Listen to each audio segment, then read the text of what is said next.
Mesdames, Mesdemoiselles, Messieurs, bonsoir. Merci de me recevoir chez vous. C'est l'heure de votre journal sur KMT, LCL, FM+, et OM5 TV sur les réseaux Free, Orange, Numérique Câble et Bouygues en France. Je suis en compagnie ce soir de Geneviève Laouché. Geneviève, bonsoir. Bonsoir Catherine, bonsoir à tous. Voici quelques-uns des sujets que nous allons aborder ce soir. Depuis ce matin, vendredi 23 septembre et jusqu'à demain soir, samedi, le Palais des Congrès de Madiana accueille le Salon de la Santé.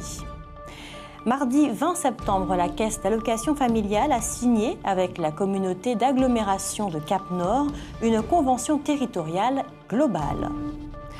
Ce lundi, s'est donc ouverte la Semaine internationale du revenu de base, également appelée revenu universel ou allocation universelle. Il y a quelques jours, le 19 septembre exactement, se sont terminées en France les rencontres de tourisme d'outre-mer. À partir d'aujourd'hui, vendredi et jusqu'à dimanche, pour la deuxième année consécutive, l'Union des métiers et des industries de l'hôtellerie organise la fête de la gastronomie. Enfin, votre savoir et réfléchir s'intéressera à Bruno Le Maire, l'un des outsiders dans la primaire des Républicains. Depuis ce matin, vendredi 23 septembre et jusqu'à demain soir, samedi, le Palais des Congrès de Madiana accueille le Salon de la Santé. Il y sera notamment question du diabète et de l'obésité, deux fléaux qui touchent particulièrement notre territoire. En effet, un Martiniquais sur trois est en situation de surpoids. Notons qu'un stand de dépistage gratuit du diabète y sera mis à la disposition du public. Extrait en images.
La maison des usagers du CHUM, située à l'entrée de l'hôpital Pierre Zobda-Kittmann, a été inaugurée. Cet espace est dédié aux patients qui souhaitent faire part de leurs doléances sur la qualité du service, de l'information, de l'accueil, du séjour, etc.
Geneviève, une belle initiative de mettre en place ce type de maison spécialement dédiée aux doléances des patients. Oui, parce que lorsqu'on entend parler les gens, il y a effectivement beaucoup de doléances. Donc, il est bien, je pense, que les gens puissent s'exprimer. Et je pense que si véritablement les gens sont entendus, parce qu'il ne suffit pas d'avoir une maison où on peut exprimer ses doléances pour que finalement ces doléances soient prises en compte. Mais si elles sont véritablement prises en compte et que cela entraîne ne serait-ce que des réunions de personnel, etc., et si le personnel a l'impression que la façon dont il se comporte aura des conséquences, en définitive, eh bien, je pense que cela peut améliorer le service. Et puis, je pense que cela peut aussi améliorer la confiance que les gens ont dans le service hospitalier, parce qu'ils n'auront pas l'impression d'être simplement une chose. C'est vrai que parfois, quand on est à l'hôpital, on a un petit peu l'impression que certains soignants vous considèrent comme un pion de plus, quoi, à soigner. Donc, je pense que cela va mettre une certaine égalité entre soignants et soignés. En tous les cas, j'espère. Merci Geneviève. Mardi 20 septembre, la Caisse d'allocation familiale a signé avec la communauté d'agglomération de Cap-Nord une convention territoriale globale. S'inscrivant dans la continuité du schéma martiniquais de services aux familles, mis en place quelques jours plus tôt, cette convention cadre a pour objet de renforcer la coordination et la territorialisation des politiques sociales. En effet, si jusqu'à présent les communes avaient l'habitude de coopérer avec la CAF, par le biais de Cap-Nord, elles pourront désormais mettre en place des plans d'action à l'échelle communautaire. Ce partenariat concernera essentiellement la petite enfance, la jeunesse, la parentalité, le logement et la précarité. Toute la difficulté tient cependant dans la mise en place d'un plan social cohérent, tenant compte de la diversité et des différentes priorités des 18 communes du Nord.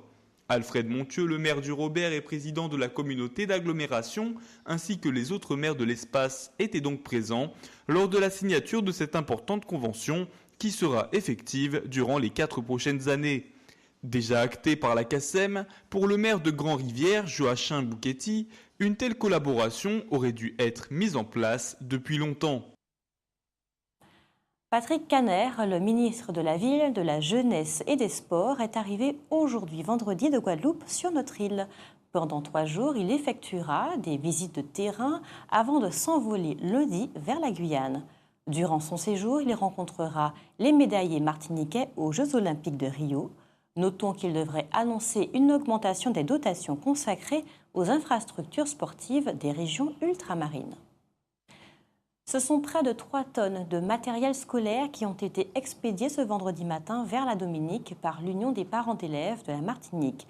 C'est le fruit d'une opération de collecte à laquelle une 60aine de nos établissements ont participé. Un bel élan de solidarité, Geneviève. Oui, et ce qui est intéressant, c'est que cela se passe 1 an après. Parce que très souvent, effectivement, qu'un drame se produit, eh bien, on est sous le choc, on est sous l'émotion, etc. Et on envoie des choses, etc. Tandis que là, 1 an après, cela veut dire qu'il y a un suivi. Et là, je trouve que c'est particulièrement remarquable, d'autant plus qu'il y a un lycée du Nord, par exemple, qui a proposé de faire des bancs, puisque c'est ce qu'ils font, entre autres, ils font des meubles, et de les envoyer à la Dominique. Donc ça peut vraiment provoquer des échanges fructueux.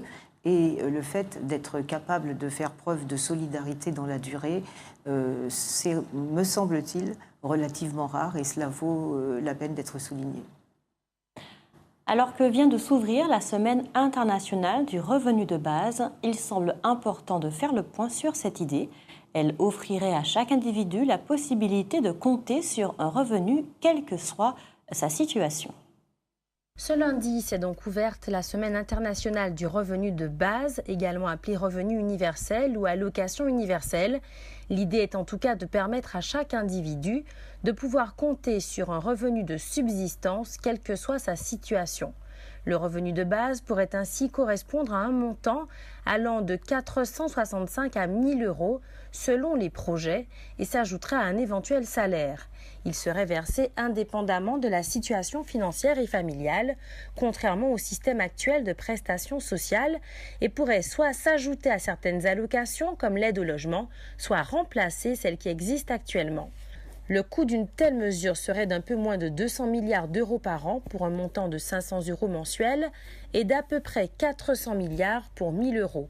Pour le financer, plusieurs pistes sont évoquées et notamment celle d'une refonte de l'impôt sur le revenu qui ne serait plus progressif mais proportionnel aux revenus gagnés, couplé à une suppression des aides sociales. Le revenu de base serait alors versé sous forme de crédit d'impôt. Au Sénat, le groupe socialiste a d'ores et déjà impulsé la création d'une mission d'information sur l'intérêt et les formes possibles de mise en place d'un revenu de base en France. Les auditions ont déjà commencé. Un commentaire, Geneviève. Alors c'est vrai qu'on parle de plus en plus de cela, ça pose vraiment beaucoup de problèmes de mise en place. Ce revenu de base existe déjà dans un ou deux pays du nord de l'Europe. C'est un processus assez complexe, je pense que nous aurons l'occasion d'y revenir. Mais c'est vrai que alors il y a des gens. Le problème c'est aussi non seulement le moyen de le financer, mais ça. Si les prestations sociales sont supprimées, bon, on peut encore arriver à quelque chose. Là, on parle d'impôt proportionnel. L'impôt proportionnel, finalement, c'est quand même la mise en place d'une solidarité moindre que l'impôt progressif, puisque lorsque l'impôt est proportionnel, toutes les catégories de revenus payent, par exemple, 10% en impôt, alors que lorsqu'il est progressif, les revenus les plus élevés ont un pourcentage d'imposition plus élevé. Mais le problème qui se pose, c'est aussi le niveau de la fixation de ce revenu de base. Parce que si on le fixe, s'il est trop élevé, eh bien, certains disent que ça sera dissuasif, d'ailleurs qu'il y aura un certain nombre de personnes qui n'essaieront absolument pas de travailler parce qu'elles sont sûres qu'elles pourront avoir ce revenu de base. Et s'il est trop bas, eh bien, il ne servira à rien parce que les gens ne pourront pas vivre. Alors, mais je pense que pour la France, peut-être que cette difficulté n'est pas si grande parce que dans la mesure où il existe déjà un certain nombre d'aides versées notamment par les allocations familiales, donc cela pourrait éventuellement simplifier. Le fait de verser un revenu de base pourrait simplifier finalement, parce qu'on a vraiment une usine à gaz, toutes sortes d'allocations, etc.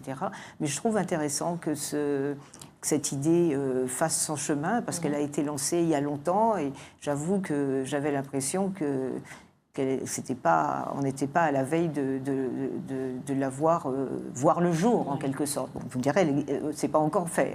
Mais bon, c'est vrai que ça apparaît comme de plus en plus plausible.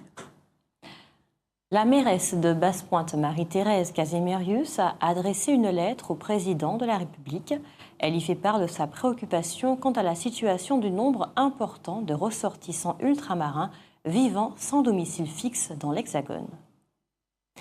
Il y a quelques jours, le 19 septembre exactement, se sont terminées en France les rencontres de tourisme d'outre-mer. Comme son nom le suggère, c'est une manifestation qui a regroupé les professionnels du tourisme, mais également les collectivités territoriales et les services de l'État, dont, d'ailleurs, la ministre des Outre-mer elle-même. C'était la première fois qu'avaient lieu ces rencontres. Mais Erika Bareils a annoncé qu'elles auront désormais lieu chaque année. Elles devront également se décliner au niveau régional.